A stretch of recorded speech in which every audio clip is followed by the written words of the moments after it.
তুই ওর সাথে মাস্তানি করবি কেন? মাস্তানি কি তাহলে কেন? তুই কি করলি? এখানে দাঁড়াই থেকে ফুল টাইম মাস্তানি করতেছো? হ্যাঁ করতেছি। মাস্তানি করতেছো? হ্যাঁ করতেছি।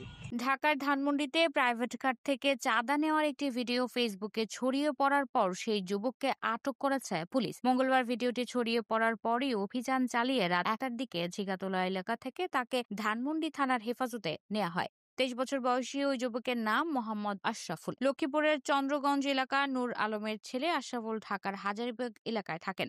পুলিশের রমনা বিভাগের উপকমিশনার মোহাম্মদ মাসুদ আলম বলেন, ভিডিওটি ভাইরাল হওয়ার পরপরই অভিযান চালিয়ে আশরাফুলকে আটক করা হয়েছে। ফেসবুকে ছড়িয়ে পড়া ওই ভিডিও ভিত্তিতে দেখা যায় সাদা শার্ট পরা ওই যুবক রশিদ কেটে এক প্রাইভেট গাড়ি আরোহীর কাছ থেকে চাঁদা আদায় করছেন। গাড়ির আরোহী এক পুরুষ ও এক নারীর সঙ্গে বাকবিতণ্ডার মধ্যে চাঁদার টাকা নিচ্ছিলেন ওই যুবক। আরোহীরা মাস্তানি করার অভিযোগ তুলে ওই যুবক পাল্টা প্রশ্ন করেন, কেন, সমস্যা কিনা। ভিডিও করার বিষয়টি টের পেয়ে ওই যুবক ভালো করে ভিডিও করতে বলেন এবং টাকা নেয়ার পর পারলে কিছু করতে বলে চলে যান।